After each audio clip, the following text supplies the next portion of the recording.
नमस्कार दोस्तों, स्वागत है आप सभी का अपने YouTube चैनल दिव्य दृष्टि पाठशाला में। दोस्तों, आज जो हम लोग इसमें बात करने वाले हैं इस क्लास में, वो बात करने वाले हैं हम लोग CDP को लेकर। CDP मतलब क्या हो गया, जैसे कि आप कल देखे होंगे कि जैक के द्वारा जो है वो सिलेबस को जारी कर दिया गया है। ठीक है, यानी आप लोग का जो एग्ज़ाम्स होगा जेटेट वाला, उसमें जो है जैक जो दिया है उसी आपको सिलेबस के अनुसार रहेगा क्वेश्चन। ठीक है, अब यहाँ पे बात आती है, बहुत ये हल्ला गुल्ला मच रहा है कि वो सिलेबस जो दे दिया है वो बहुत बड़ा सिलेबस दिया है। ठीक है, तो ऐसा कुछ नहीं है कि बड़ा सिलेबस दिया है। बड़ा सिलेबस दिया है लेकिन कुछ कुछ जगहों पर दिया है। जैसे साइंस के सेक्टर में आपको बड़ा सिलेबस मिलेगा, आर्ट्स में तो उतना ज़्यादा नहीं दिया, हाँ कुछ बढ़ा के दिया। जैसे इतिहास में जो है वो बढ़ा के सिलेबस दिया है। ठीक है, तो बढ़ा के दिया है, मानते हैं वो। अगर आपको विरोध कीजिए, क्योंकि विरोध करना तो आपका अधिकार है भाई, प्रोटेस्ट करना आपका अधिकार है, आप विरोध कीजिए उस चीज़ को। लेकिन जो है जैक अगर देखा जाए ना, जो एग्ज़ाम लेती है, ठीक है, इस चीज़ को ध्यान में रखिएगा, जो पॉपुलर टॉपिक्स होते हैं बस उसी से क्वेश्चन आपको पूछेगा। टॉपिक बड़ा कर दिया, सिलेबस बड़ा कर दिया, उससे 2-4 क्वेश्चन से ज़्यादा नहीं जाएगा आपका। ठीक है, ज़्यादा से ज़्यादा 2-4 क्वेश्चन उस सब टॉपिक से दे दिया जो नया नया दिया है, उससे ज़्यादा नहीं। बस जो पॉपुलर टॉपिक होगा ना वहीं से आपको ज़्यादा पूछेगा, इसीलिए ज़्यादा बकाने की ज़रूरत नहीं है। CDP में तो लगभग सेम ही दिया है जो था पहले, बस उसी सब चीज़ को दिया है। ठीक है, जैसे थोड़ा सा हम लोग बात करें तो खोरठा का सिलेबस है क्षेत्रीय भाषा जैसे। ठीक है, तो क्षेत्रीय भाषा में अगर हम लोग बात करें तो थोड़ा सा देखिए 1 to 5 में सिलेबस ठीक ठाक दिया है। ठीक है, 1 to 5 का सिलेबस भले पहले से थोड़ा ज़्यादा है, बट देखिए कंपटीशन भी तो टफ होता जा रहा है ना, बच्चे लोग ज़्यादा अपियर हो रहे हैं तो थोड़ा सा तो टफ करेगा वो। तो 1 to 5 तो ठीक ठाक है, थोड़ा सा 6 to 8 में अगर हम लोग खोरठा में अगर देखें तो थोड़ा सा वहाँ पे जो है ना बढ़ा दिया है सिलेबस को। और बढ़ाने का क्या काम किया है, जैसे वहाँ पे जो है किताब से कहानी कविता ये सब नहीं दिया है। ठीक है इजी सिलेबस, लेकिन थोड़ा सा ज़्यादा बढ़ा दिया है। बढ़ा क्या दिया है कि थोड़ा जैसे मेंस लिखने वाला कोई नहीं होता है सिलेबस, वैसा सिलेबस वो डाल दिया है 6 to 8 में। बस डिफरेंस यही है, प्रॉब्लम यही है। बाकी खोटा का सिलेबस तो बहुत बेस्ट है, वो तो सही दिख रहा है एकदम अच्छा। हाँ कुछ कुछ है, जैसे झारखंडी कानून जोड़ा हुआ है, और आपका खोटा भाषा का भाषा विज्ञान जो है ये सब थोड़ा सा टफ है।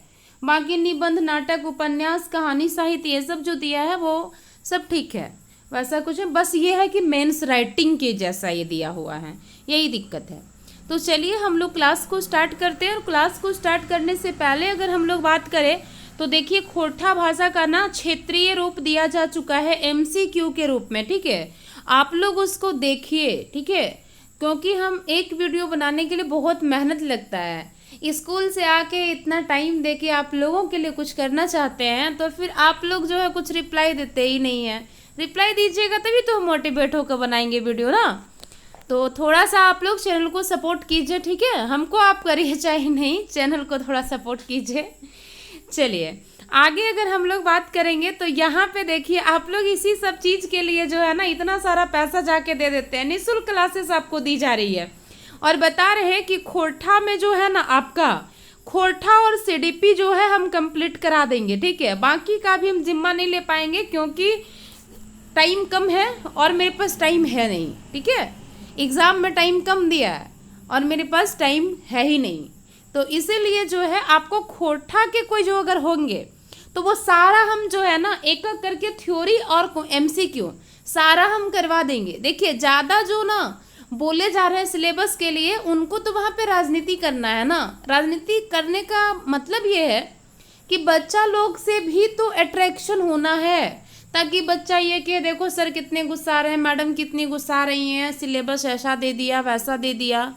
तो ये सब थोड़ी सी टेक्निक होती है, ज़्यादा हम नहीं उस पर बात करेंगे, लेकिन फिर भी ठीक है दिया है। ठीक है, आप उसके प्रोटेस्ट कीजिए, आप अपना अधिकार को मांगे, चेंज करेगा, लेकिन उतना भी खराब नहीं है। वो साइंस का पोर्शन खराब कर दिया है एकदम, साइंस का पोर्शन बहुत गंदा कर दिया है, हिंदी का पोर्शन को गंदा किया हुआ है।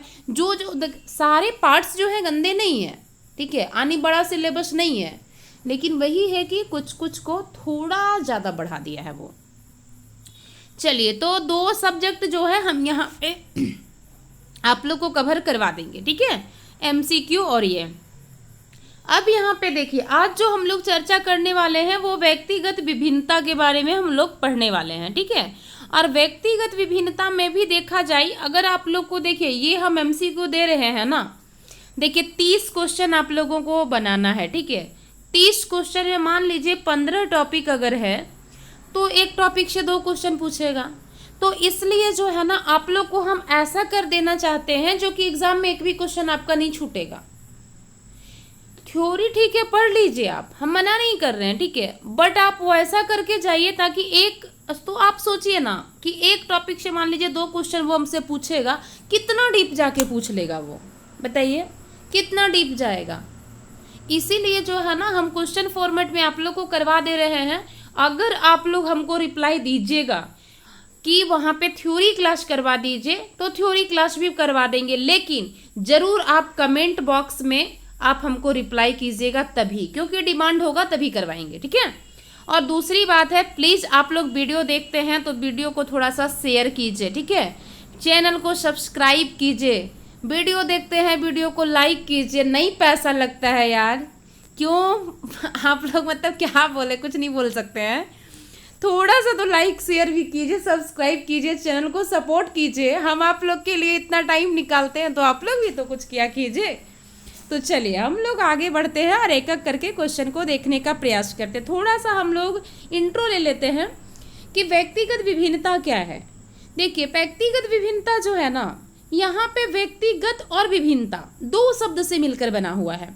व्यक्ति मतलब क्या हो गया, व्यक्ति मतलब हम मनुष्य कह रहे हैं, ठीक है, और विभिन्नता मतलब क्या हो गया, विभिन्नता मतलब हो गया अलग हो, यानी सभी मनुष्य जो है वो अलग अलग है। कहने का मतलब तो इसका यही है कि प्रायः ऐसा देखा जाता है कि व्यक्ति जो होता है ना, उसमें कुछ न कुछ आपको समानता भी मिलेगी और कुछ न कुछ उसको जो है उसके अंदर जो है विभिन्नता भी देखने को मिलेगी।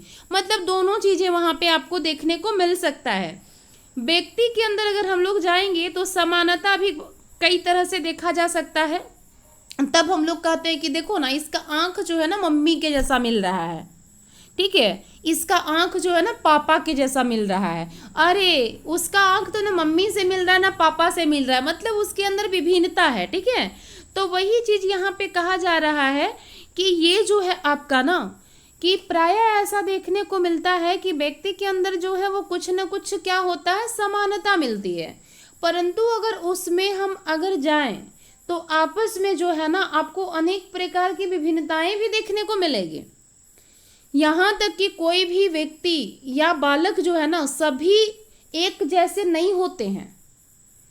अब इतना छोड़ दीजिए, अगर आप आगे जाएंगे ना तो एक माँ बाप के जो जुड़वा बच्चे होते हैं ना, वो भी पूर्ण रूप से समान नहीं होते हैं, उनमें भी कुछ विभिन्नताएं आपको देखने को मिलेंगी, क्योंकि वो पूर्ण रूप से समान कभी नहीं हो सकता, चाहे जुड़वा बच्चा हो चाहे एक माँ बाप का कोई भी बच्चा हो, ठीक है। आनी यहाँ पे कहने का मकसद यही है कि मनुष्य में पाई जाने वाली जो विभिन्नता होती है ना, वही व्यक्तिगत विभिन्नता कहलाता है। अब व्यक्तिगत विभिन्नता क्या हो सकता है भाई, तो सामान्य भाषा में हम लोग देखें तो शरीर का मान लीजिए कि रूप आपका हो गया, ठीक है, तो रूप जो है वो सबका अलग अलग आपको देखने को मिलेगा। रूप हो गया आपका, रंग हो गया आपका, आकार हो गया, क्या सभी मनुष्य का ये मिलता जुलता है? कभी नहीं होगा। ये रूप हो गया, रंग हो गया, आकार हो गया, ये नहीं मैच कर सकता है सबका, सबका अपना अपना अलग अलग होता है। गति हो गया, मान लीजिए गति से हम आपको बताते हैं कि कोई बच्चा 2 है, ठीक है, आप स्कूल में ही अगर चाहे कहीं पे भी हैं, आपके घर में ही 2 बच्चे अगर हैं, एक की देखिएगा कि उसकी जो है ना चलने की गति जो है वो तेज होगी, एक की धीमी होगी, एक की पढ़ने की गति तेज होगी, एक की स्लो होगी, ठीक है, चाहे उस मीडियम होगी। तो गति जो है ना वो अलग अलग होता है। जैसे बुद्धि जो है अगर हम लोग देखें तो प्रत्येक व्यक्ति में बुद्धि अलग अलग होता है, सबको सीखने की क्षमता अलग अलग होती है, रुचि सबकी अलग अलग होती है। तभी तो है कि कोई कलाकार बनना चाहता है, कोई डॉक्टर बनना चाहता है, कोई इंजीनियर बनना चाहता है। तो ये सब जो होती है ना, जैसे आपका स्मृति हो गया, स्मृति मतलब क्या, याद रखने की क्षमता, ये सब सारी जो है ये सब व्यक्तिगत विभिन्नता के अंतर्गत आने वाले क्या बोल सकते हैं, पहलू हैं, और इन्हीं को हम लोग व्यक्तिगत विभिन्नता कहते हैं। ठीक है, यानी मनुष्यों में जो पाई जाने वाली विभिन्नता होती है वही व्यक्तिगत विभिन्नता कहलाती है। अब यहाँ से दो चीज देखिएगा, क्योंकि ये स्टेटमेंट जो है ना वो अक्सर थोड़ा पूछ लिया जाता है। क्या पूछ लिया जाता है वो समझिएगा, एक टाइलर का, ठीक है, एक टाइलर साहब हैं, इनका याद रखिएगा। दूसरा जो है जेम्स ड्रॉवर हैं, ठीक है, इससे ज़्यादा क्वेश्चन नहीं जाएगा, हम विश्वास कीजिए, जेम्स ड्रॉवर हैं। और तीसरी की अगर हम लोग बात करें ना तो तीसरी स्किनर साहब है। ठीक है, अब ये व्यक्तिगत विभिन्नता में क्या कहते हैं वो समझिएगा। जो ये टाइलर साहब है ना, ये कहते हैं कि एक व्यक्ति जो है, मान लेते हैं कि ये कोई व्यक्ति है, ठीक है, ये क्या है, थोड़ा सा इसको माफ कीजिएगा, ये एक व्यक्ति है और यहाँ पे एक दूसरा व्यक्ति है, ठीक है, उसमें जो अंतर होता है, मतलब इस व्यक्ति और इस व्यक्ति के बीच जो अंतर हो रहा है, ठीक है, क्या हो रहा है, जो अंतर हो रहा है एक सार्वभौमिक घटना है। एक क्या है, ये सार्वभौमिक घटना है। याद रखिएगा कि सार्वभौमिक घटना व्यक्तिगत विभिन्नता को किसने कहा था, तो ये टाइलर साहब कहे थे। ठीक है, दूसरी अगर हम लोग बात करें जेम्स ड्रॉवर का, तो जेम्स ड्रॉवर साहब क्या कहते हैं, जेम्स ड्रॉवर साहब कहते हैं कि कोई भी दो व्यक्ति है वो परस्पर एक जैसा नहीं होता है, वही है व्यक्तिगत विभिन्नता है। यानी ये क्या बोले, कोई दो व्यक्ति है ये एक जैसा अगर नहीं है तो यही क्या है, यही आपका व्यक्तिगत विभिन्नता है। स्किनर के अनुसार अगर हम लोग आना चाहे तो स्किनर साहब क्या कहते हैं, ये कहते हैं कि व्यक्तिगत विभिन्नता जो है संपूर्ण व्यक्तिगत कोई भी ऐसा पहलू सम्मिलित उसमें हो सकता है जिसका माप किया जा सकता हो।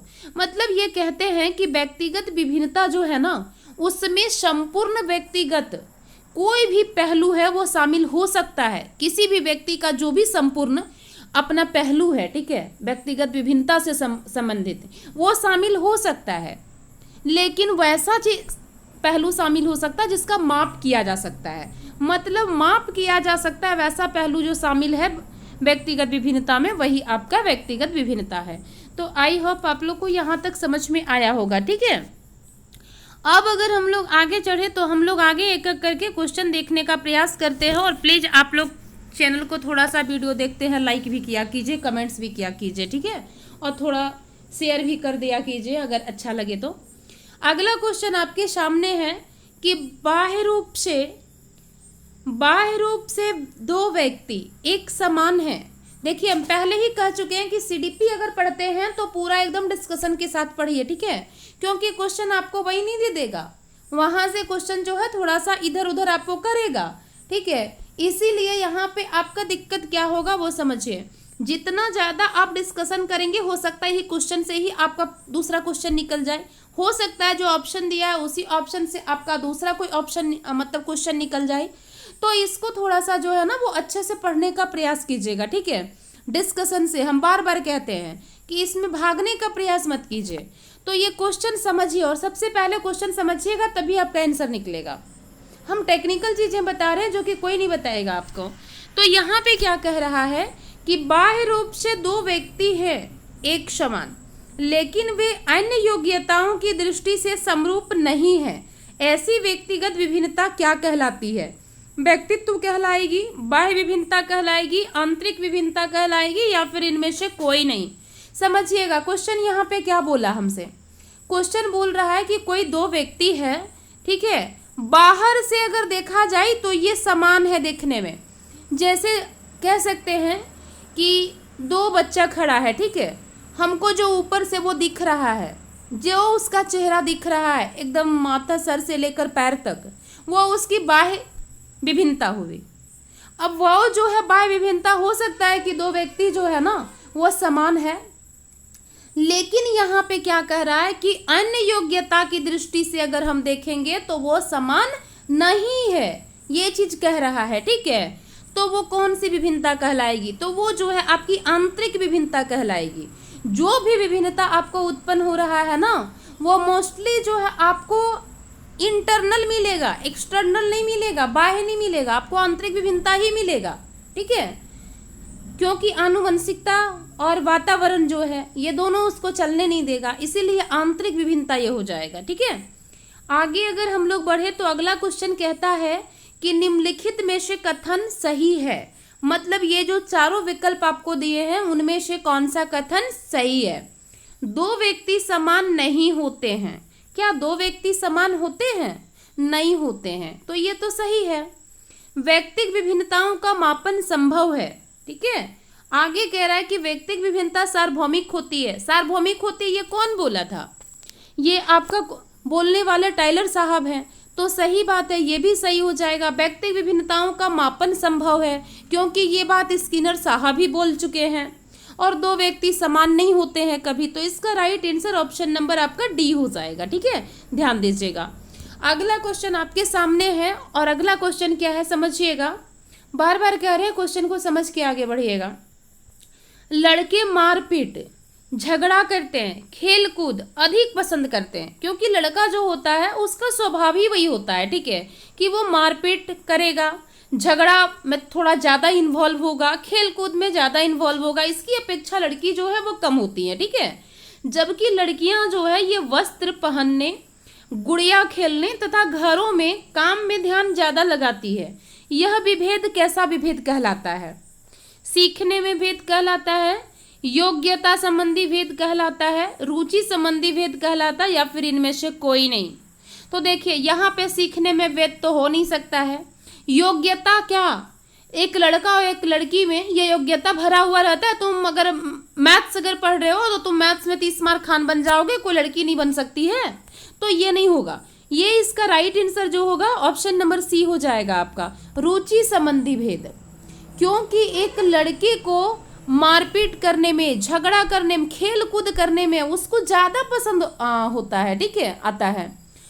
और लड़की जो है वो क्या है कि वस्त्र पहनेगी, खाना बनाएगी, गुड़िया के साथ खेलेगी घर में, तो ये सब जो है वो उसका स्वभाव है, वो उसकी रुचि है। इसीलिए इसका राइट आंसर जो होगा ऑप्शन नंबर सी हो जाएगा। ठीक है, अगले क्वेश्चन की ओर चलिए, और अगला क्वेश्चन आपके सामने है। एक बहुसांस्कृतिक कक्षा कक्ष है, उसमें एक अध्यापिका सुनिश्चित करेंगी कि आकलन में निम्नलिखित में सम्मिलित हो। मतलब यहाँ पे समझिए कि बहुसांस्कृतिक कार्यक्रम हो रहा है कक्षा कक्ष में। ठीक है, जिसको हम लोग को-करिकुलर एक्टिविटी कहते हैं। अब यहाँ पे क्या कहा जा रहा है वो समझिए कि एक अध्यापिका है वो ये सुनिश्चित करना चाहती हैं कि ये जो आकलन होगा उसमें क्या क्या शामिल करें। पहला ऑप्शन आपके सामने है कि अपने आकलन उपकरण की विश्वसनीयता तथा वैधता, अधिगम के न्यूनतम स्तर के लिए अनुपालन करते हुए विद्यालय प्रशासन की अपेक्षाओं को पूर्ण करना, आकलन उपकरण के मानकीकरण, अपने विद्यार्थियों की सामाजिक सांस्कृतिक पृष्ठभूमि। ये पृष्ठभूमि है। ठीक है, बहुत एकदम टाइप करने में दिमाग खराब कर देता है, पृष्ठभूमि है। चलिए, तो इसका जो राइट आंसर हो जाएगा वो आपका option number D right answer हो जाएगा।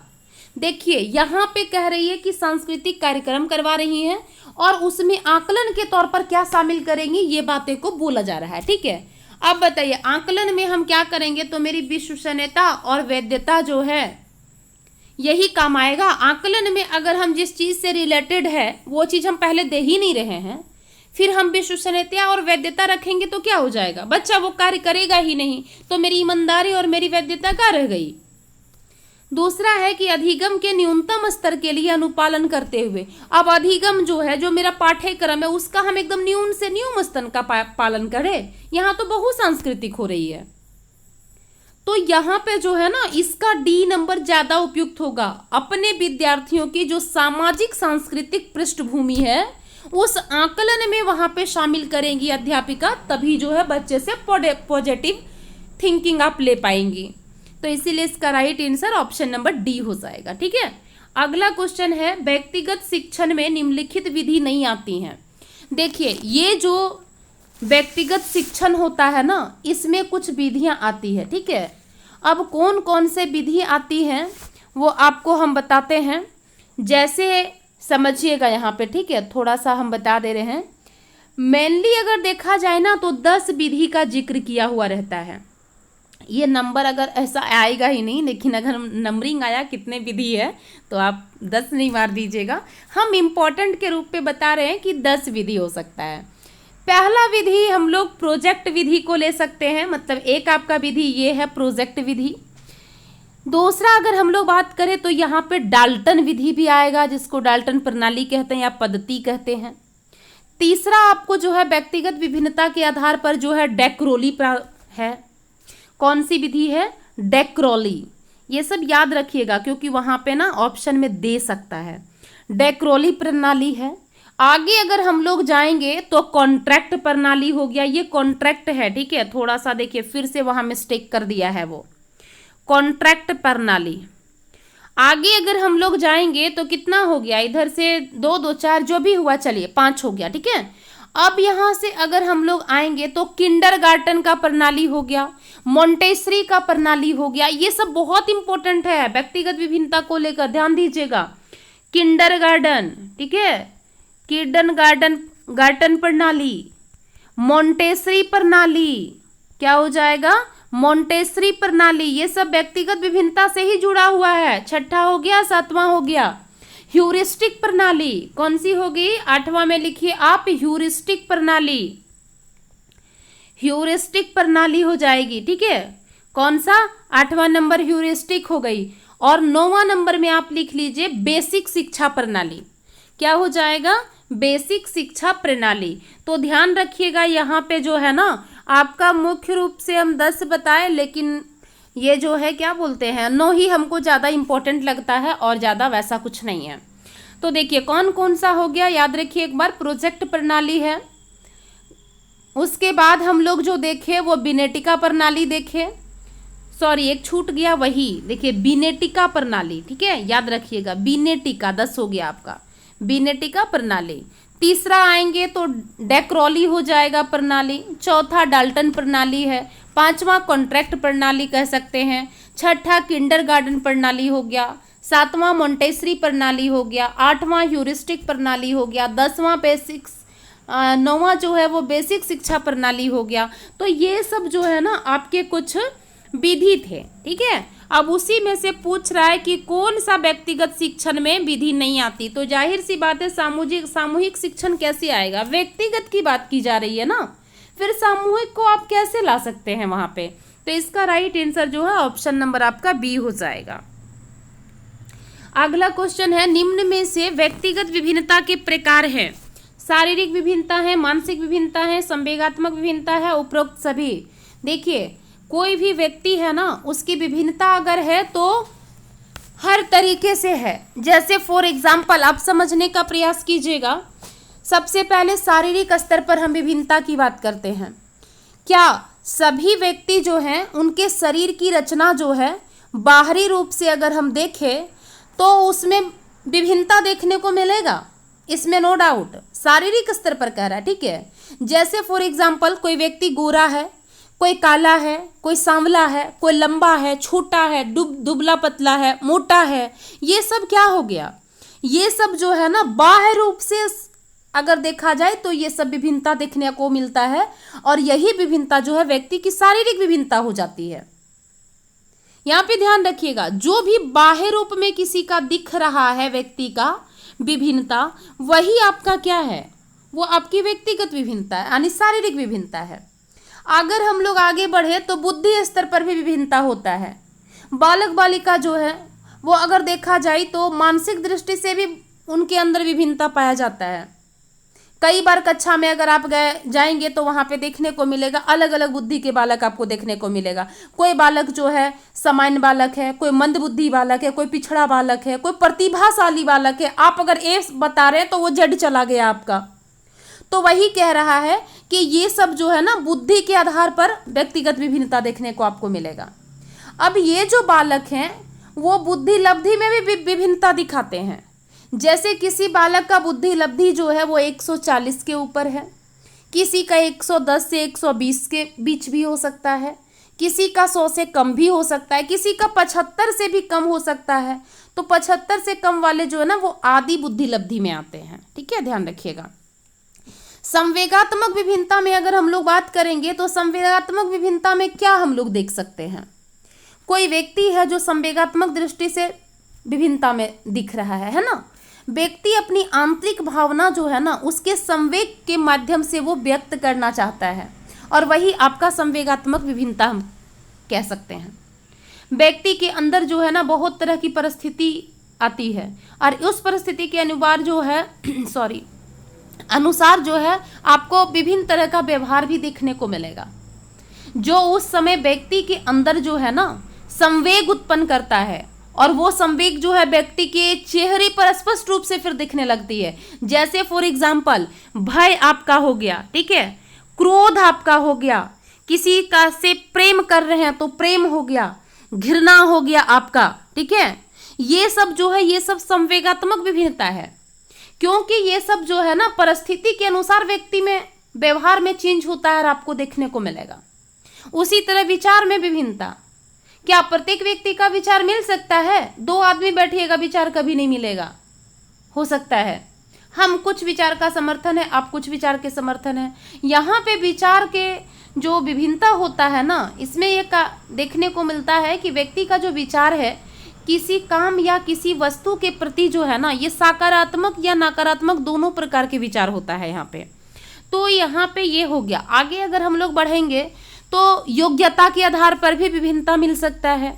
ठीक है, नहीं कहता है कि इसमें एबिलिटी बहुत ज़्यादा है, तो वो हो गया। आगे अगर हम लोग जाएंगे तो रुचि में विभिन्नता मिल सकता है, किसी को डॉक्टर बनने में इंटरेस्ट है, किसी को कुछ बनने में इंटरेस्ट है, कलाकार बनने में इंटरेस्ट है। तो ये सब चीज़ें जो है ना वो आपका क्या हो गया, ये विभिन्नता का प्रकार। तो आप समझ लीजिए क्या इसका आंसर आप कर सकते हैं डी नंबर। मानसिक विभिन्नता होता ही है, संवेगात्मक विभिन्नता, शारीरिक विभिन्नता, सारा तो बता ही दिए। चलिए अगला क्वेश्चन है, व्यक्तिगत विभिन्नता का आधारभूत कारण क्या है? वंशानुक्रम है, जाति प्रजाति देश है, आयु व बुद्धि है, लिंग भेद है। तो व्यक्तिगत विभिन्नता का जो हम आधारभूत लक्षण की बात करेंगे वो वंशानुक्रम होता है। ठीक है, क्योंकि डीएनए जो है उसके आधार पर ही एक व्यक्ति जो है वो दूसरे व्यक्ति से अलग होते हैं। ठीक है, तो ये ध्यान रखिएगा। वही कह रहा है कि व्यक्तिगत विभिन्नता का आधारभूत अगर कारण आपसे पूछे तो वो आपका क्या हो जाएगा, वंशानुक्रम। अगला क्वेश्चन आपके सामने है कि a survey of the education of gifted children पुस्तक के लेखक कौन है? स्किनर है, क्रो एंड क्रो है, टर्मन है, हैविंगस्टन है। आनी एक ये पुस्तक है। ठीक है, और पुस्तक का नाम क्या है थोड़ा सा फिर से आप देख लीजिएगा, a survey of the education of gifted children. ये पुस्तक के लेखक जो हैं वो कौन है? तो इसका राइट आंसर जो आपका हो जाएगा वो आपका ऑप्शन नंबर डी हो जाएगा, हैविंगहस्ट है। ठीक है, a survey of the education of gifted child. अगला क्वेश्चन आपके सामने है कि मनोशारीरिक असामान्यताओं को क्या कहा जाता है? व्यक्तिगत अध्ययन, व्यक्तिगत विभिन्नता या फिर प्रयोजन पद्धति। यहाँ कह रहा है कि मनोशारीरिक असमानता अगर किसी व्यक्ति के अंदर है तो उस समानता को हम लोग क्या कह सकते हैं? तो ये जो है मनोशारीरिक असमानता है, मतलब व्यक्तिगत विभिन्नता उसके सामने है। तो इसका राइट आंसर जो होगा ऑप्शन नंबर सी आपका हो जाएगा। आगे कह रहा है कि मापन किया जाने वाला व्यक्तित्व का प्रत्येक पहलू व्यक्तिगत विभिन्नता का अंश है। उपयुक्त परिभाषा किसने दिया था? Kurt Lewin, Skinner, James Drever, कोई नहीं। तो इसका राइट आंसर जो होगा आपको हम पहले बता चुके हैं कि 3 लोग का जो है ना डेफिनेशन को याद रखिएगा, टाइलर का, स्किनर का, जेम्स ड्रॉवर का। हो सकता है अगर स्टेटमेंट में देगा इसी तीनों से देगा, इस चैप्टर से कर दिया तो इसका राइट आंसर जो होगा ये ऑप्शन नंबर आपका बी हो जाएगा। मापन किया जाने वाला अगर कोई पहलू है तब व्यक्तिगत विभिन्नता का वो अंश माना जाएगा, नहीं हिस्सा माना जाएगा। ये कहने वाले स्किनर साहब हैं। अगला क्वेश्चन आपके सामने है कि शारीरिक रूप से व्यक्ति के मध्य जो विभिन्नता दिखाई देती है वो कैसी विभिन्नता है? शारीरिक रूप से विभिन्नता दिख रहा है, ध्यान दीजिएगा क्वेश्चन पे। वो बाहरी है, आंतरिक है, व्यक्तित्व है, उपयुक्त सभी है। इसका right answer option number A हो जाएगा, क्योंकि शारीरिक विभिन्नता में हम आपको क्या बताएं कि शरीर जो आप नग्न आंखों से किसी व्यक्ति का शरीर माथा से लेकर पैर तक जो देख रहे हैं ना, जैसे कोई गोरा है, काला है, सांवला है, लंबा है, छोटा है, मोटा है, ठीक है। तो ये सब उसका क्या है, बाह्य रूप में दिख रहा है। और ये जो बाह्य रूप में आपको जो विभिन्नता दिख रहा है यही व्यक्तिगत विभिन्नता है। तो इसीलिए इसका right answer option number A हो जाएगा। अगला क्वेश्चन है, व्यक्तिगत विभिन्नता के आधार पर शिक्षक को सहायता मिलती है। मतलब व्यक्तिगत विभिन्नता के आधार पर शिक्षक को क्या सहायता मिल सकता है? शैक्षिक एवं व्यावसायिक निर्देशन में, छात्रों के वर्गीकरण में, या फिर कह रहा है शिक्षण विधि के चयन में, या फिर उपयुक्त में से सभी। तो इसका राइट आंसर सारा हो जाएगा, ठीक है। क्योंकि देखिए व्यक्तिगत विभिन्नता है, जैसे उतना तरह का आपको विभिन्नता दिखाए। अब बच्चा जो है ना, एक एग्जाम्पल हम देते हैं, ठीक है। एक एग्जाम्पल है जो कि एक बच्चा है जो वो कान में मशीन लगा के आती है क्योंकि उसको कुछ सुनाई नहीं देता है। अब समझिए उस बच्चे को उसके मतलब जहाँ 50 बच्चे बैठे हैं वहाँ पे हम अगर बैठा दें उस बच्चे को, जो जिसके कान में आवाज़ नहीं जाता है वो बच्चे के अंदर कभी जो है एबिलिटी डेवलप हो ही नहीं सकता है, क्योंकि वो जो है उसका विभिन्नता का जो लेवल है ना वो एक अलग है। इसीलिए अगर आप किसी भी अध्यापक को सहायता अगर मिलता है व्यक्तिगत विभिन्नता के आधार पे, तो शैक्षिक और व्यावसायिक निर्देशन में वो शिक्षा कैसा ग्रहण करेगा, वो आप जब व्यक्तिगत विभिन्नता के आधार पर जब देख लेंगे कि ये बच्चा किस कैटेगरी में है, तो आप उसको शिक्षण से लेकर आप उसको रास्ता अच्छा दे सकते हैं। व्यवसाय आगे जाके वो बच्चा क्या करेगा उसके आप निर्देशन गाइड दे सकते हैं। छात्र के वर्गीकरण करने में ये अहम रोल निभाता है, क्योंकि बच्चा को हम एक कैटेगरी वाले को एक ग्रुप में रख सकते हैं, दूसरे कैटेगरी वाले दूसरे ग्रुप में। हमको पहले व्यक्तिगत विभिन्नता पता रहेगा तब तो। शिक्षण विधि के चयन में मान लीजिए कि आपके जगह जो बैठे हुए हैं, जो पढ़ने आए हैं, उसको आप पढ़ा रहे हैं लेकिन उनको समझ नहीं आ रहा है, तो आपको क्या करना होगा, आपको अपने शिक्षण विधि जो है ना उसमें बदलाव लाना होगा। तो आप पहले जानिएगा तब तो कि किस लेवल तक का इसमें विभिन्नता है। तो इसीलिए कहता है कि चारों में से चारों सही हो जाएगा, ठीक है। अगला क्वेश्चन है कि कक्षा में ऊंचा सुनने वाले, जो ऊंचा सुनने वाला व्यक्ति है तथा कमजोर नजर के छात्रों को बैठाना चाहिए आगे की पंक्ति में, बीच की पंक्ति में, पीछे की पंक्ति में, अगला पंक्ति में। तो देखिए कक्षा में जो कोई भी बालक है वो ज़्यादा ऊंचा आवाज़ में सुन रहा है, और दूसरा है कि कमजोर नज़र है का छात्र है, तो ये दोनों को आपको जो है ना आगे की पंक्ति में बैठाना होगा ताकि ये कुछ समझ सके, ठीक है। पीछे रहेगा तो बस इधर उधर झांक के ही खत्म कर देगा वो। तो इसका राइट आंसर ऑप्शन नंबर आपका ए हो जाएगा। अगला क्वेश्चन आपके सामने है, और अगला क्वेश्चन क्या है देखिएगा कि आप कक्षा 8 के गणित विषय के अध्यापक हो। मतलब आप जो है क्लास 8 है आपका और मैथ्स के आप टीचर हैं, यही बोला जा रहा है आपसे, ठीक है। बालक अपने विषय में अनुत्तीर्ण हो जाता है, बालक जो है अपना सब्जेक्ट में यानी मैथ्स में वो जो है वो फेल हो जाता है। आप उसे उत्तीर्ण करने के लिए क्या करेंगे? अब इस बच्चे को आप पास करवाने के लिए क्या करेंगे, आपसे पूछ रहा है। ऑप्शन है व्यक्तिगत निर्देशन एवं परामर्श, उसके माता पिता से शिकायत करेंगे हम। अगला अगर हम लोग देखें तो है कि ट्यूशन करने को प्रेरित करेंगे, कक्षा में उसको शर्मिंदा करेंगे। तो ये तो आप भूल के भी कल ना आप टीचर बनिएगा, ठीक है, ये भूल के भी नहीं करिएगा। किसी बच्चे को, जैसे हम लोग का +2 स्कूल है तो वहाँ पे क्या स्थिति है कि सब टीनेज का बच्चा रहता है।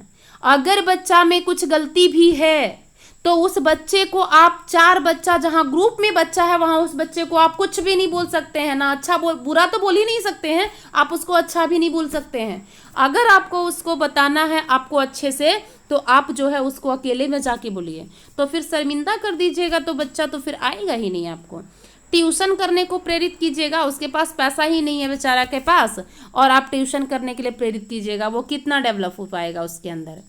उसके माता पिता से शिकायत, माता पिता से शिकायत किए वो और थेथर हो जाएगा बच्चा। इसीलिए जो है व्यक्तिगत निर्देशन और परामर्श देने में जो है वो वहाँ पे हम लोगों को क्या मिलेगा, सहायता मिलेगा। अगला क्वेश्चन है समावेशी शिक्षा के पीछे मूलाधार यह है कि समाज में विभिन्नता है और विद्यालयों के विभिन्नताओं के प्रति संवेदनशील होने के लिए समावेशी होने की आवश्यकता है। अगला है हमें विशेष आवश्यकता वाले बच्चों के ऊपर करने की। आवश्यकता है और सुविधाओं पर उनकी पहुंच होनी चाहिए। अगला ऑप्शन आपका है विशेष आवश्यकता वाले बच्चों के लिए अपने विद्यालयों की व्यवस्था करना लागत प्रभावी होती है। प्रत्येक बच्चों के निष्पादन के लिए मानक एक समान तथा मानकीकृत होना चाहिए। ये देखिए एक साथ छोटा कर दे रहे हैं, ठीक है। देखिए अब क्वेश्चन आपको दिख रहा होगा, यहाँ पे समझिए यहाँ पे क्या कह रहा है। इसका राइट आंसर जो होगा ना, ये आपका ऑप्शन नंबर ये होगा। पहले इसको जान लीजिए। समावेशी शिक्षा क्या है? समावेशी शिक्षा कहता है कि समाज में बहुत सारी विभिन्नताएं हैं और विद्यालय को विभिन्नता के प्रति जो है संवेदनशील होने के लिए समावेशी होने की आवश्यकता होगी। मतलब क्या बोला? इसका बोलने का मकसद यही है कि एक ऐसा शिक्षा जो सभी बच्चे को मिले, समान रूप से नहीं कह सकते हैं छोड़े, लेकिन सभी बच्चे को मिले।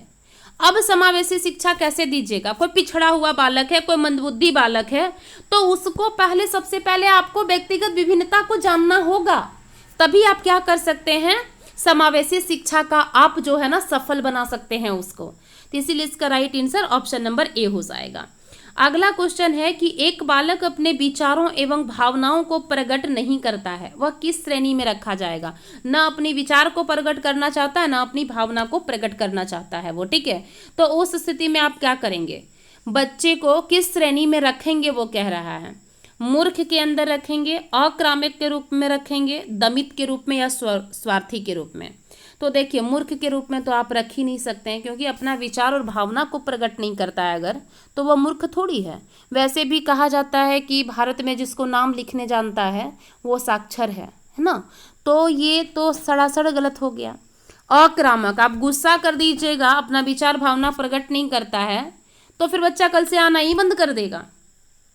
इसी तरह आपका जो है दमित, तो ये दमित जो है ना इसका राइट आंसर हो जाएगा। स्वार्थी तो वो हो ही नहीं सकता है। दमित मतलब वो दबा कुचला बच्चा है, कभी मतलब जो है ना सामने किसी को बोला किया नहीं है, इसीलिए अपना विचार और भावनाओं को प्रकट करने में वो हिचकिचाहट उसको होती है। अगला क्वेश्चन है स्वस्थ शरीर में ही स्वस्थ मस्तिष्क का निर्माण ही शिक्षा है। ये फ्रेडसन बोले हैं, चांदला बोले हैं, सोनेल बोले हैं या अरस्तु साहब बोले हैं? तो ये राइट आंसर जो होगा ऑप्शन नंबर आपका डी हो जाएगा। अरस्तु साहब का मानना है कि एक स्वस्थ शरीर है उसी में स्वस्थ मस्तिष्क का क्या हो सकता है, निर्माण हो सकता है, ठीक है। तो आगे चलिए हम लोग बढ़ते हैं दूसरे क्वेश्चन की ओर। अगला क्वेश्चन है कि व्यक्तिगत विभिन्नताओं को ध्यान में रखते हुए विद्यार्थियों के शिक्षण के लिए परियोजना पद्धति के निर्माता कौन है? थॉर्नडाइक हैं, किलपैट्रिक हैं, पार्कसहर्स्ट हैं, वाटसन हैं? तो इसका जो राइट आंसर आपका हो जाएगा वो आपका बी हो जाएगा, किलपैट्रिक।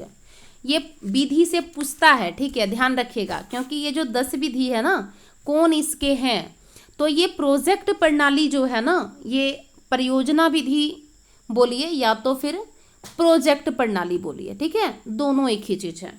तो यहाँ पे देखिए ये जो परियोजना या फिर प्रोजेक्ट प्रणाली जो है, ये सबसे पहले इसको देने वाले जो हैं वो किलपैट्रिक साहब हैं। आंसर इसका बी हो जाएगा, ठीक है। अब देखिए यहाँ से क्या करता है कि ये कहता क्या है, प्रोजेक्ट प्रणाली जो है इसका 1 2 3 और याद रखिएगा। प्रोजेक्ट प्रणाली का जन्म जो है ये अमेरिका से हुआ है, ठीक है, ध्यान रखिएगा, अमेरिका से हुआ है इसका जन्म। दूसरी बात है कि इस प्रणाली को जो है ना ये बहुत वीवीआई है, एकदम ध्यान दीजिएगा, ठीक है। कहता है कि करके सीखो सिद्धांत इसको बोला जाता है। क्या बोला जाता है? करके सीखो वाला सिद्धांत। आनी यहाँ पे आप समझिए नाम से ही पूरा एकदम क्लियर है, परियोजना या प्रोजेक्ट।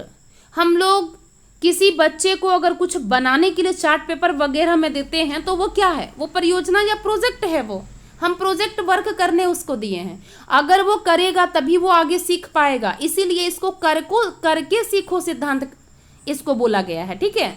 तो वहाँ पे क्या होता है कि ये जो है ना वहाँ पे जितना ज़्यादा बच्चा जो है प्रोजेक्ट वर्क करता है उतना ज़्यादा वो सीखने का प्रयास करता है। इसका जन्म अमेरिका में हुआ है, ठीक है, ये ध्यान रखिएगा, किलपैट्रिक साहब हैं। अगला है व्यक्तिगत विभिन्नताओं के आधार पर पार्कहर्स्ट ने बालकों के लिए शिक्षा पद्धति दी थी। यानी पार्कहर्स्ट जो है वो कौन सा बालक के लिए शिक्षा पद्धति दिए थे, यानी बालक के लिए कौन सी शिक्षा पद्धति दिए थे? Dalton plan, Winnetka plan, project method या फिर प्ले मेथड को दिए थे।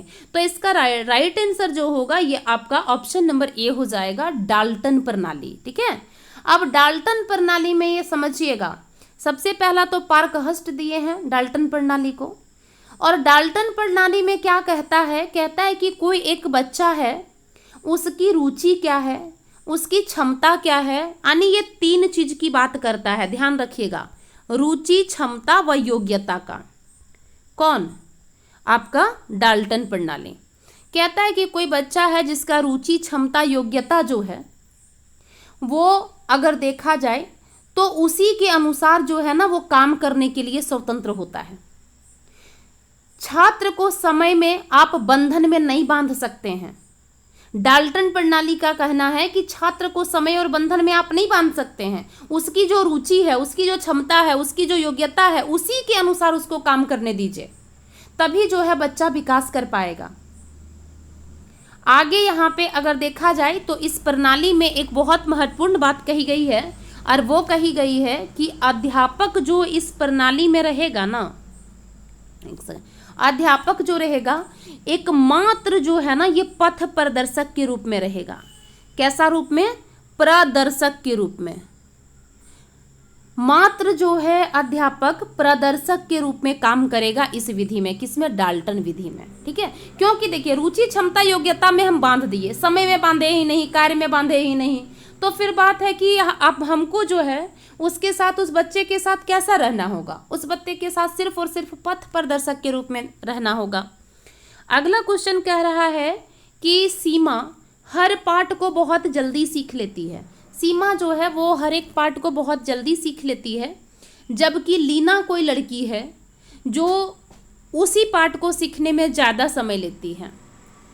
यह विकार जो है डैश सिद्धांत को दर्शाता है, व्यक्तिगत विभिन्नता को, अंतः संबंध को, संक्षिप्तता को, सामान्य से विशिष्ट की ओर को। तो इसका राइट आंसर जो होगा ये ऑप्शन नंबर आपका ए हो जाएगा, क्योंकि जो है सीमा जो है वो जल्दी सीख जा रही, लीना लेट से सीख रही है, मतलब वहाँ पे है व्यक्तिगत विभिन्नता का ही कारण है। तभी तो एक बच्चा जो है मंदबुद्धि प्रकार का है, कोई बच्चा जो है वो प्रतिभाशाली है, कोई पिछड़ा हुआ है, तो व्यक्तिगत विभिन्नता ही है जहाँ पे बोला जा रहा है कि कोई जल्दी सीख लेता है, कोई लेट से सीखता है। अगला क्वेश्चन आपके सामने है कि एक अध्यापक है, किसी भी समूह में समुदाय आधारित व्यक्तिगत विभिन्नताओं को समझ सकता है। मतलब एक शिक्षक है जो समूह या समुदाय में अगर देखा जाए उसके आधार पर व्यक्तिगत विभिन्नता को वो समझ सकता है। आँखों के संपर्क के आधार पर, बुद्धि के आधार पर, भाषा एवं अभिव्यक्ति के आधार पर, या फिर जो है गृह कार्य के आधार पर। तो इसका राइट आंसर जो हो जाएगा वो आपका ऑप्शन नंबर सी हो जाएगा। भाषा एवं अभिव्यक्ति के आधार पर जो है ना कोई भी अध्यापक जो है किसी भी समूह में समुदाय आधारित व्यक्तिगत विभिन्नता को समझ जाएगा। वो समुदाय आधारित अगर व्यक्तिगत विभिन्नता को समझना है किसी भी शिक्षक को तो भाषा एवं अभिव्यक्ति के आधार पर ही वो समझ सकते हैं। अगला आपका क्वेश्चन है ADHD, ये क्या है? ये वाणी विकृति है, ये अवधान विकृति है, ये भाषा विकृति है, या फिर संप्रेषण विकृति है। तो यहाँ पे ध्यान रखिएगा, ये जो ADHD है ना, इसका आप लोग एक भी कमेंट का जवाब नहीं देते, सॉरी कमेंट नहीं करते हैं, इसीलिए आप लोग को जो ये है ना ये होमवर्क के रूप में दिया गया है। और क्या दिया गया है, इसका आप लोगों को फुल फॉर्म जो है ना वो आप लोगों को कमेंट बॉक्स में जवाब देना है, यहाँ पे नहीं। ठीक है, तो इसका जो राइट आंसर होगा ये आपका ऑप्शन नंबर बी हो जाएगा, अवधान विकृति है। ये किसी भी तरह का बाधा या रुकावट डालने वाली विधि है। ठीक है, अगला जो है आपका और अगला क्वेश्चन है कि निम्न में से कौन सा कारक समस्या समाधान में बालक हो सकता है। मतलब कौन सा कारक है जो समस्या का समाधान करने में बालक हो सकता है। रुचि है, मानसिक वृत्ति है, बुद्धि है, पूर्व अधिगम का स्तर है। तो इसका जो राइट आंसर आपका होगा वो ऑप्शन नंबर आपका बी हो जाएगा। मानसिक वृत्ति है ये, समस्या समाधान में बालक हो सकता है, तो इसका राइट आंसर मानसिक वृत्ति हो जाएगा। अगला है आधुनिक शिक्षा में मनोविज्ञान का अनुप्रयोग आधारित है। मतलब जो आधुनिक मॉडर्न की जो शिक्षाएं हैं, ठीक है, उसमें अगर देखा जाए तो मनोविज्ञान का प्रयोग आधारित क्या है? व्यक्तिगत विभिन्नता पर है, धर्म पर है, विद्यालय प्रबंधन पर है, वर्ग पर है। तो इसका राइट आंसर ऑप्शन नंबर आपका ए हो जाएगा, क्योंकि आधुनिक शिक्षा में भी मनोविज्ञान का जो अनुप्रयोग हो रहा है ना, वो किस पर आधारित है? व्यक्तिगत विभिन्नता पर ही आधारित है। चलिए नेक्स्ट क्वेश्चन की ओर हम लोग चलते हैं, और नेक्स्ट क्वेश्चन क्या है? निम्न में से कौन सा विकल्प उपलब्धि में व्यक्तिगत विभिन्नता का प्रतीक नहीं है? पहला ऑप्शन कह रहा है कि पूर्व अनुभवों में विभिन्नता, लिंग में विभिन्नता, रुचियों में विभिन्नता और पूर्व निर्देशन में विभिन्नता। तो इसका राइट आंसर जो होगा ये ऑप्शन नंबर बी हो जाएगा आपका, ठीक है। कौन सा विकल्प पूछ रहा है? तो लिंग में विभिन्नता जो है उपलब्धि में व्यक्तिगत विभिन्नता का प्रतीक जो है वो नहीं माना जाता है, ठीक है। उपलब्धि मतलब क्या है? अब हम कितना अचीव किए, ये लिंग में थोड़ी कहीं पे बैठा हुआ है कि लड़का है तो इतना ही उपलब्धि कर सकता है, लड़की है तो इतना ही कर सकता है। अगला क्वेश्चन है कि शिक्षा मनोविज्ञान में जिन बालकों के व्यवहार का अध्ययन किया जाता है वे हैं समस्यात्मक बालक, कम गति से सीखने वाले बालक, मंदबुद्धि, इनमें से सभी। तो देखिए मनोविज्ञान में जिस बालक का व्यवहार का जो अध्ययन होता है वो समस्यात्मक बालक का भी होता है, पिछड़े बालक का भी होता है, मंदबुद्धि का भी होता है, कम गति से सीखने वाले का भी बालक का यहाँ पे अध्ययन किया जाता है। इसीलिए इसका right answer option number D हो जाएगा। अगला क्वेश्चन है कि गिलफोर्ड ने अभिसारी चिंतन पद का प्रयोग किसके समान अर्थ में किया है? यहाँ समझिएगा, अभिसारी चिंतन जो है ना उसका गिलफोर्ड अगर पद का प्रयोग किए हैं तो किसके समान अर्थ में किए हैं? मिलता जुलता अर्थ में। बुद्धि में, सृजनात्मक में, बुद्धि और सृजनात्मकता में, इनमें से कोई नहीं। तो इसका राइट आंसर हो जाएगा ऑप्शन नंबर आपका ए हो जाएगा, ठीक है, बुद्धि में किए हैं। अगला क्वेश्चन है कि निशक्त बालक है, ठीक है, उसकी शिक्षा के लिए प्रावधान किया जा सकता है। निशक्त बालक है, उसकी शिक्षा के लिए आप क्या प्रावधान करेंगे?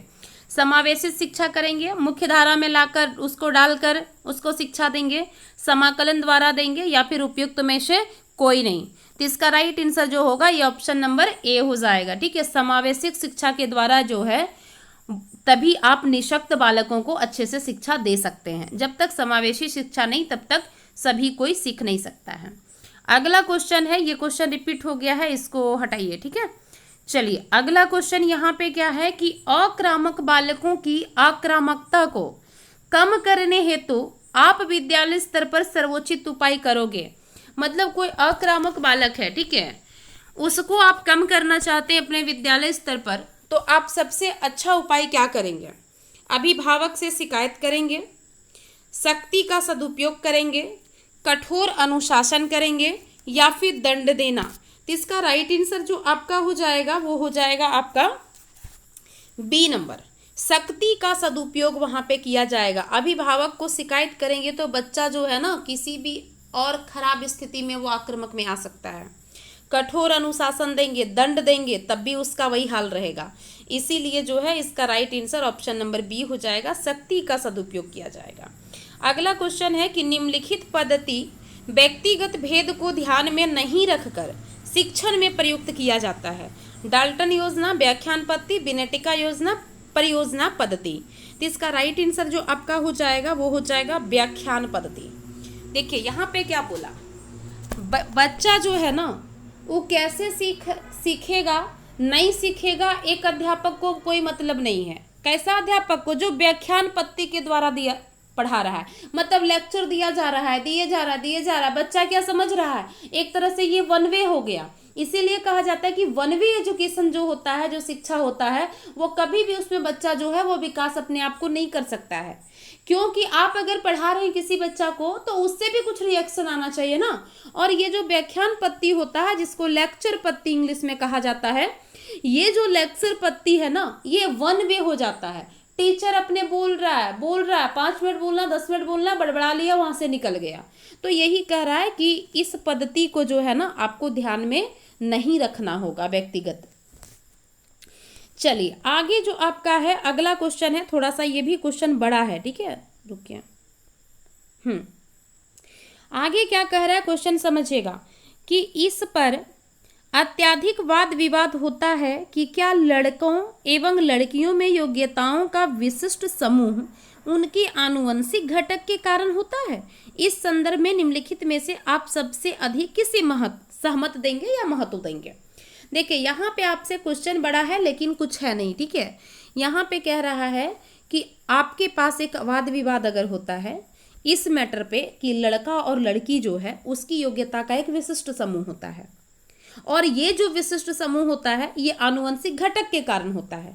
इस संदर्भ में आप कौन सा विकल्प के साथ जाना चाहते हैं। पहला कह रहा है आपको लड़कियों की सेवा भाव के लिए सामाजिक रूप से तैयार किया जाता है, जबकि लड़कों को रोने जैसा संवेग प्रदर्शित करने के लिए हतोत्साहित किया जाता है। अगला कह रहा है कि यौवना आरंभ के बाद लड़के और लड़कियां एक साथ नहीं खेल सकते क्योंकि उनकी अभिरुचियां पूर्णतः विपरीत होती हैं। सभी लड़कियों में कला विषयों के लिए अंतर्निहित प्रतिभा होती है, जबकि लड़के आक्रामक खेलों में बेहतर प्रदर्शन के लिए आनुवंशिक रूप से तैयार होते हैं। तो इसका राइट आंसर जो हो जाएगा वो क्या हो जाएगा, इसका ए हो जाएगा, ठीक है। देखिए ए में कह क्या रहा है, फिर से एक बार पढ़ लीजिए। कह रहा है कि लड़कियों की सेवा भाव के लिए सामाजिक रूप से उसको तैयार किया जाता है, जबकि लड़कों को रोने जैसा संवेग प्रदर्शित करने के लिए हतोत्साहित किया जाता है। ये जो है ना आनुवंशिक घटक के कारण ही है, क्योंकि देखिए सेवा भाव यानी कौन आएगा आपके घर जाएगा, कैसे आप उसका सेवा सत्कार कर सकते हैं, ये शुरू से ही लड़की को सिखाया जाता है। ये आनुवंशिक गुण ही आ जाता है उसके पास। और लड़कों में रोने का जो है ना, धोने का कभी जो है वो सामने में परछाई के रूप में भी नहीं लाया जाता है। इसीलिए लड़का जो होता है आगे चलकर कठोर होता है, वो जल्दी जो है किसी भी समस्या में जो है ना वो कभी हतोत्साहित नहीं होता है, धैर्य से काम लेता है। और लड़की देखिएगा थोड़ा सा समस्या आया रोना शुरू कर दी, ठीक है। तो ये जो है इसका right answer option number A हो जाएगा। अगला क्वेश्चन है कि अध्ययन की दृष्टि से व्यक्तिगत विभिन्नताओं का महत्व है। विद्यार्थियों की व्यक्तिगत शिक्षण व्यवस्था, व्यक्तिगत रुचियों के अनुसार गृह कार्य देना, विद्यार्थियों के समरूप समूहों का वर्गीकरण, उपयुक्त सभी। इसका right answer option number D हो जाएगा, ठीक है। अब एक बार चर्चा इसका कर चुके हैं, भले दूसरा क्वेश्चन के रूप में है लेकिन फिर भी आप लोग देख लीजिएगा। वीडियो बहुत लंबा हो जाएगा, इसीलिए थोड़ा सा हम लोग शॉर्ट में भी चलने का प्रयास करते हैं। विभेदकारी परीक्षण अंतर करता है। जो विभेदकारी परीक्षण होता है, ठीक है, एक दूसरे के साथ जो है वो विभेद करके हम चल रहे हैं, तो वैसा परीक्षण क्या अंतर दिखाता है। कमजोर विद्यार्थी में, सामान्य विद्यार्थी में, प्रतिभाशाली विद्यार्थी में, उपयुक्त सभी। तो इसका जो राइट आंसर आपका हो जाएगा वो ऑप्शन नंबर जो होगा आपका ना वो आपका डी हो जाएगा, ठीक है, उपयुक्त सभी। कमजोर विद्यार्थी में भी परीक्षण कुछ अगर आप करवाएंगे तो वो अंतर दिखेगा, सामान्य में भी दिखेगा, प्रतिभाशाली में भी दिखेगा। अगला क्वेश्चन आपके सामने है और अगला क्वेश्चन क्या है वो समझिएगा कि प्रतिभाशाली शिक्षार्थियों के लिए, मतलब जो प्रतिभाशाली यानी इंटेलिजेंट जो बच्चा है, ठीक है, उसके लिए आप क्या करेंगे। अभी क्षमता को कौशल के रूप में समझना सही है, प्रगति के निरीक्षण करने की आवश्यकता नहीं है, शिक्षक को अनुकूलन करना चाहिए जैसे शिक्षार्थी में बदलाव आता है, शिक्षक को पहल करनी चाहिए और समस्या समाधान में मुख्य भूमिका निभानी चाहिए। तो यहाँ पे जो इसका राइट आंसर होगा वो आपका ऑप्शन नंबर सी हो जाएगा। ध्यान दीजिएगा क्या कह रहा है, प्रतिभाशाली बच्चा है, ठीक है, तो शिक्षक को सबसे पहले वहाँ पे जो है ना अनुकूलन करना चाहिए, जिससे शिक्षार्थी में क्या आएगा, बदलाव आएगा। नहीं तो वो बच्चा देखिए प्रतिभाशाली बच्चा है, कुछ वहाँ पे मंदबुद्धि बच्चे लोग हैं, ठीक है, अब उनके सिखाने के चक्कर में जो है ना वो क्लास में क्या है कि कुछ ना कुछ अपना जो है एक्टिविटी वो करते रहेगा, क्योंकि उसका माइंड शार्प है एकदम, ठीक है, वो कुछ ना कुछ एक्टिविटी करेगा, चाहे निगेटिव करे चाहे पॉजिटिव करे। इसीलिए क्या है कि शिक्षक को जो है उसके अनुसार जो है ना उसको सबसे पहले एडॉप्ट करना है, एडेप्टेशन यानी अनुकूलन उसको करना है, जैसा वातावरण है उसमें उसको मोड़ देना है ना। तो वही कह रहा है यहाँ पे, इसका right answer option number C हो जाएगा। वंचित समूहों के विद्यार्थियों को, जो वंचित समूह है उनके विद्यार्थियों को समान विद्यार्थियों के साथ पढ़ाना चाहिए, इसका अभिप्राय क्या है। समावेशी शिक्षा, अपवर्जक शिक्षा, विशेष शिक्षा, एकीकृत शिक्षा। तो इसका जो राइट आंसर होगा वो आपका हो जाएगा ऑप्शन नंबर ए, समावेशी शिक्षा। ठीक है। अगला क्वेश्चन जो होगा कि एक बच्चे को अकेलापन और एकांत पसंद है। कोई बच्चा है जो अकेलापन और एकांत उसको पसंद है, वो स्वभाव से कैसा है? आयु भिन्नता है, सामाजिक भिन्नता है, सांस्कृतिक भिन्नता है, प्रजातीय भिन्नता है। तो इसका राइट आंसर हो जाएगा ऑप्शन नंबर बी, सामाजिक रूप से वो भिन्न है, अनभिज्ञ के भी कह सकते हैं यहाँ पे। ठीक है, क्योंकि उसको जो है ना समाज में कभी रखा ही नहीं गया, तो वो अकेलापन और एकांत पसंद उसको हो गया। अगला क्वेश्चन है, एक बच्चे में बेईमानी और चोरी की आदत विकसित हो जाती है। कोई बच्चा है जिसमें बेईमानी और चोरी की आदत जो है ना ये विकसित हो गई है। ठीक है, अब कहता है कि बच्चा अन्य बच्चों से जिस दृष्टिकोण से अलग है वो क्या है? शरीर गठन, प्रतिभा, संवेग और नैतिकता। तो इसका right answer option number D हो जाएगा। बच्चे में बेईमानी और चोरी आदत विकसित हो गई है, तो अन्य बच्चा से वो किस दृष्टिकोण से अलग है? उसका नैतिकता में कमी है। नैतिकता अगर उसके सामने रहता तो वो बेईमानी चोरी करता ही नहीं। अगला क्वेश्चन आपके सामने है और ये है कि छात्रों को मानसिक रूप से स्वस्थ एवं स्वच्छ बने रहने के लिए विद्यालय प्रशासन को कौन सा तरीका अपनाना चाहिए? घर पर अनुकूलन वातावरण देना, बच्चों के मित्रों पर निगरानी रखना, नियमित स्वास्थ्य परीक्षण, शिक्षण की उपयुक्त विधियां। तो इसका राइट आंसर जो होगा ये ऑप्शन नंबर आपका सी हो जाएगा, क्योंकि स्वच्छता की बात कर रहा, जाहिर सी एक ही ऑप्शन ही है। नियमित स्वास्थ्य जो है परीक्षण आपको करना चाहिए। अगला क्वेश्चन है कि एक बच्चा है जो सदैव दूसरों के प्रति सहानुभूति दिखाता है, उसका आदत कैसा आदत कहलाएगा? विचार संबंधी आदत है, भावना संबंधी आदत है, नाड़ी मंडल संबंधी आदत है या फिर नैतिक आदत है? तो उसका जो है ना ये भावना संबंधित आदत है। किसी के प्रति जो है एक बच्चा अगर सहानुभूति दिखा रहा है तो वो भावना संबंधी उसका आदत हो गया है ना, वही चीज को यहाँ पे कह रहा है। आगे चलिए, आगे क्या कह रहा है वो सुनिए।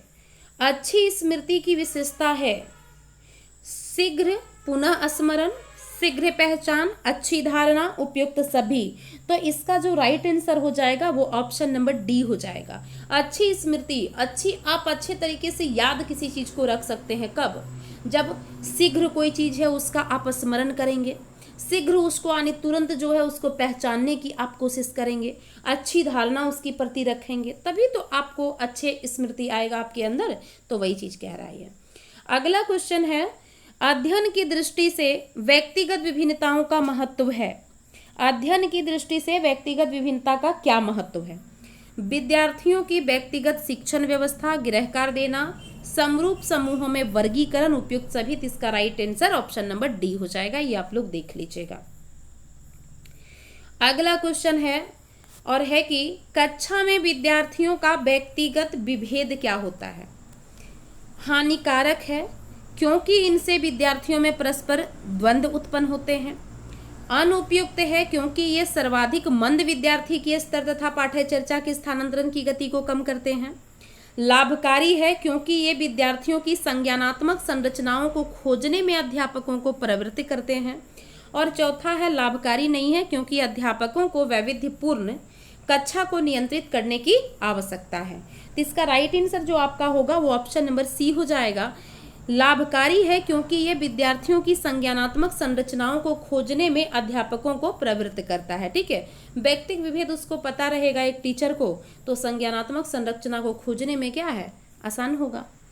अगला क्वेश्चन है कि व्यक्तिगत विभिन्नताओं का क्षेत्र क्या है? लिंग भेद है, शारीरिक संरचना है, मानसिक योग्यता है, ये सभी। तो इसका right answer option number D हो जाएगा, ए सभी। अगला क्वेश्चन है कि अच्छे मानसिक स्वास्थ्य का क्या संकेत है? पहला है दूसरों की आलोचना, दूसरा है संवेगों पर नियंत्रण रखना, तीसरा है अपनी बात पर अड़े रहना और चौथा है द्विस्वपन देखना। तो इसका राइट आंसर जो होगा वो ऑप्शन नंबर आपका बी हो जाएगा। अच्छा मानसिक स्वास्थ्य का संकेत है कि आपका संवेग पर नियंत्रण कितना है। ठीक है, जैसे भय हो गया, क्रोध हो गया, प्रेम है, घृणा, ये सब पर आपको कितना नियंत्रण है। जब भी नियंत्रण रहेगा तभी तो मानसिक रूप से आप स्वस्थ रह पाएंगे। तो इसका इसीलिए right answer option number B हो जाएगा। अगला है मानसिक स्वास्थ्य के संप्रत्यय की पूर्ण जानकारी एक शिक्षक को योग्य बनाती है। अन्य विद्यार्थियों से अंतःक्रिया करने में, उपयुक्त शिक्षण व्यूहरण व्यूह रचना चयन में, विद्यार्थियों के अवांछित व्यवहार में गहन मतलब गहरा सूझ विकसित करने में, विषय वस्तु के संप्रत्यय स्पष्टीकरण में। तो इसका right answer option number C हो जाएगा। मानसिक स्वास्थ्य का अगर संपूर्ण जानकारी एक शिक्षक को है तो वो विद्यार्थियों में जो उसका मतलब बेकार जो बिहेवियर बन रहा है उसमें वो बहुत अच्छे से जो है ना सूझबूझ जो है वो विकसित बच्चा में कर सकता है। अगला क्वेश्चन है, व्यक्तिगत विभिन्नता के कारक होते हैं सामाजिक, आर्थिक, संवेगात्मक, व्यक्तिगत, वंशानुगत और वातावरणीय वंशानुगत। तो इसका राइट आंसर जो होगा ऑप्शन नंबर आपका सी हो जाएगा। देखिए व्यक्तिगत विभिन्नता का कारण जो है वो दो हो सकता है, दो होता है, हो नहीं सकता है। वंशानुगत, यहाँ पे छूट गया, थोड़ा सुधार लीजिएगा, ठीक है। वंशानुगत एवं वातावरण। वंशानुगत जो है वहाँ पे हम लोग सभी जानते हैं कि आनुवंशिक रूप से जो है डीएनए में बदलाव आता है और उसी से जो है विभिन्नता देखने को मिलता है। लेकिन वातावरण का भी उतना ही रोल होता है, इसीलिए कहा जाता है कि वंशानुगत बालक का एक विभिन्नता का पहचान करने में वंशानुगत एवं जो वातावरण है वो एक दूसरे के दो सिक्के के एक पहलू हो जाते हैं। एक वातावरण की अगर हम एग्जाम्पल आपको दें, मान लीजिए कि एक माता पिता का दो बच्चा है, एक बच्चा को वो जो है ना अमीर घर में पलने बढ़ने के लिए छोड़ दिया एक गरीब घर में। दोनों का जो है ना एक ही माँ बाप का वो था, लेकिन दोनों में आसमान जमीन का अंतर आपको दिखेगा। अमीर का लाइफ स्टाइल अमीर जैसा हो जाएगा, गरीब का गरीब जैसा रहेगा। तो वही कह रहा वातावरण जो है ना उसका भी एक बहुत बड़ा इंपॉर्टेंट रहता है, क्योंकि वो जन्म ले लिया बच्चा, उसके बाद ही ना गया किसी अमीर और गरीब के बाद, तो वहाँ पे उसका क्या है, ये वातावरण ही था, ठीक है। चलिए आगे हम लोग चलते हैं। व्यक्तिगत भेद पाए जाते हैं बुद्धि स्तर में, गत्याही स्तर में, अभिवृत्ति में, उपयोग सभी। इसका right answer option number D हो जाएगा। अगला क्वेश्चन कहता है व्यक्तिगत भेद में हम क्या पाते हैं, विचलनशीलता पाते हैं, प्रतिमानता पाते हैं, ये भी दोनों या तो इनमें से कोई नहीं। तो इसका राइट आंसर जो होगा ऑप्शन नंबर सी हो जाएगा। विचलनशीलता और प्रतिमानता देखने को मिलता है। कौन सा व्यक्तिगत विभिन्नताओं का कारण नहीं है, परिपक्वता, वंशानुक्रम, निर्देशन, वातावरण। तो इसका जो राइट आंसर आपका हो जाएगा वो निर्देशन हो जाएगा, ठीक है। क्योंकि व्यक्तिगत विभिन्नता में क्या कारण नहीं हो सकता है, निर्देश देना किसी को कारण हो सकता है विभिन्नता का, क्या ये नहीं हो सकता है। वंशानुक्रम और वातावरण तो है ही, लेकिन मैच्योरिटी भी यहाँ पे काम करता है, ठीक है। तभी ना किसी बच्चे का बिहेवियर आपसे अलग हो जाता है, और हम लोग कहते भी हैं थोड़ा मैच्योरिटी इसके पास नहीं आया हुआ है। अगला है कि बालकों में प्रभावी अधिगम हेतु निम्नलिखित में से कौन सा विकल्प सबसे कम महत्व रखता है। देखिए कम वाला पूछ रहा है, ध्यान दीजिएगा, ठीक है। पहला ऑप्शन है अधिगम का दार्शनिक आधार, अधिगम का शारीरिक आधार, अधिगम का अभिप्रेरणात्मक आधार और अधिगम का बौद्धिक आधार। तो इसका राइट आंसर जो आपका होगा वो आपका ऑप्शन नंबर ए हो जाएगा, ठीक है। यानी सबसे कम महत्व जो है वो दार्शनिक आधार रखेगा। दार्शनिक आधार में स्टेटमेंट क्या है, ये पर आप सीखने में ज्यादा प्रभावी क्या दे सकते हैं, वो तो रट्टा है, ठीक है। तो वही कह रहा है, इसका right answer option number A हो जाएगा। अगला क्वेश्चन है, और अगला क्वेश्चन है कि निःशक्त बच्चे के लिए समेकित शिक्षा की केंद्रीय प्रायोजित योजना का उद्देश्य में निःशक्त बच्चों का शैक्षिक अवसर कराना, नियमित विद्यालयों को, विशेष विद्यालयों को, मुक्त विद्यालयों को, अप्लाइड रिली एसोसिएशन के विद्यालयों को। तो इसका राइट आंसर जो होगा ऑप्शन नंबर ए हो जाएगा। ये बात जो है नियमित विद्यालयों को कहा गया है कि कोई निःशक्त बच्चा अगर है तो उसके लिए समेकित शिक्षा कि केंद्रीय प्रायोजित जो योजना है केंद्र की, उसके उद्देश्य में आप उस बच्चे को शिक्षा दो। अगला आपके सामने है, और अगला क्वेश्चन है विशेष रूप से जरूरतमंद बच्चों की शिक्षा का प्रबंध होना चाहिए। जो जरूरतमंद बच्चा है उसको शिक्षा का प्रबंध होना चाहिए विशेष रूप से। पहला है दूसरे समान बच्चों के साथ, विशेष विद्यालयों में विशेष बच्चों के लिए विकसित विधियों द्वारा, विशेष विद्यालयों में विशेष शिक्षकों के द्वारा। तो इसका राइट आंसर ऑप्शन नंबर आपका क्या हो जाएगा, ए हो जाएगा, ठीक है। दूसरे सामान्य बच्चों के साथ जो है ना, जो नॉर्मल बच्चे हैं, जरूरतमंद बच्चा और सामान्य जो नॉर्मल बच्चा है उसको आप एक साथ बैठाकर शिक्षा का प्रबंध कर सकते हैं। अगला क्वेश्चन है व्यक्तिगत विभिन्नता का ज्ञान जो अध्यापक है उसको मदद करता है, कक्षा में अनुशासन बनाए रखने में, छात्रों के गृहकार्य मूल्यांकन में, शिक्षण अधिगम क्रियाओं की योजना बनाने में, कक्षा में आवश्यक व्यवस्था बनाए रखने में। तो इसका राइट आंसर ऑप्शन नंबर आपका सी हो जाएगा। ठीक है, व्यक्तिगत विभिन्नता का ज्ञान अध्यापक में अगर है तो उसको मदद करता है शिक्षण अधिगम क्रिया की जो योजना होगी उसको बनाने में। अगला क्वेश्चन है कि कक्षा में विद्यार्थियों के व्यक्तिक विभेद जो है, ये शायद हो गया था, ये ना रिपीट हो गया है, देख लीजिएगा एक बार। अगला क्वेश्चन है कि बच्चों में सीखने और सुनने के लिए अधिगम योग्य वातावरण के लिए निम्नलिखित में से कौन सा उपयुक्त है। सीखने और सुनने की बात कह रहा है, ठीक है, अधिगम योग्य है वो। पहला है ऑप्शन, एक लंबे समय के लिए निष्क्रिय रूप से सुनना, निरंतर गृह कार्य देते रहना, सीखने द्वारा व्यक्तिगत काम करना, शिक्षार्थियों को कुछ यह छूट देना कि वह क्या सीखना है और कैसे सीखना है। तो इसका राइट आंसर जो आपका हो जाएगा वो हो जाएगा आपका, कितना नंबर क्वेश्चन है, अच्छा डी हो जाएगा इसका। ठीक है, क्या हो जाएगा इसका, डी इसका राइट आंसर होगा। क्योंकि देखिए यहाँ कह रहा है कि कोई बच्चा में सीखने और सुनने की बात है, ठीक है, और वो अधिगम योग्य है, अधिगम वातावरण के योग्य है, तो उसके लिए कौन सी उपयुक्त होगी। तो देखिए विद्यार्थियों को यह छूट आपको देना होगा कि उसको क्या सीखना है और कैसे सीखना है। ठीक है, लर्निंग यानी वो अपने काम करेगा तभी तो वो ज़्यादा सीखेगा ना।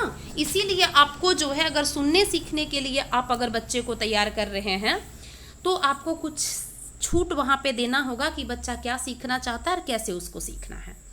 चलिए अगला क्वेश्चन है आपके सामने और अगला है, शिक्षार्थी व्यक्तिगत विभिन्नता प्रदर्शित करते हैं, अतः शिक्षक को सीखने के विविध अनुभवों को उपलब्ध कराना चाहिए, कठोर अनुशासन सुनिश्चित करना चाहिए, परीक्षाओं की संख्या बढ़ा देनी चाहिए, अधिगम की एक समान गति पर बल देनी चाहिए। तो इसका राइट आंसर जो आपका होगा वो क्या हो जाएगा, ऑप्शन नंबर ए हो जाएगा। व्यक्तिगत विभिन्नता प्रदर्शित कर रहा है तो शिक्षक को सीखने की विविध अनुभवों को भी क्या करना होगा, उपलब्ध कराना होगा। इसीलिए इसका right answer option number A हो जाएगा। अगला कह रहा है कि प्रतिभाशाली बालक वह है जो अपने उत्पादन की मात्रा, दर या गुणवत्ता में विशिष्ट होता है। यह कथन किसने दिया था, टर्मन और ओडन द्वारा, केरल और मार्टिन्स द्वारा, डब्ल्यू टेलर द्वारा, या फिर उपयुक्त में से कोई नहीं। तो इसका जो राइट आंसर आपका होगा ऑप्शन नंबर सी हो जाएगा, RW टेलर के द्वारा दिया गया था ये। अगला क्वेश्चन है, अध्यापन के समय अध्यापक को निम्नलिखित में से किसका सर्वाधिक ध्यान रखना चाहिए। मतलब एक शिक्षक है जो पढ़ाने गया है तो उस समय उसको सबसे अधिक जो है किस चीज़ का ध्यान रखना चाहिए वो आपसे पूछ रहा है। विद्यार्थी की आयु की, विद्यार्थी की विषय वस्तु की, व्यक्तिगत विभिन्नता की, विद्यार्थियों की पारिवारिक पृष्ठभूमि की। तो यहाँ पे इसका right answer option number C हो जाएगा, व्यक्तिगत विभिन्नता पर उसको ध्यान रखना होगा। ठीक है, अगला क्वेश्चन है, निम्नलिखित में से कौन चोरी का कारण नहीं हो सकता है। रुचि, अभिभावकों का नियंत्रण एवं अनुशासन, अभिक्षमता, आदत। तो इसका right answer option number B हो जाएगा। रुचि अगर है तो बच्चा चोरी करेगा, अभिक्षमता उसके पास अगर है चोरी करने की तो वो करेगा, आदत ही बन गया तब तो छोड़ो ही मत, क्योंकि वो कभी छोड़ेगा ही नहीं। अभिभावक जो कंट्रोल में रखता है और अनुशासन में रखता है बच्चे को, वो चोरी का कारण नहीं हो सकता है।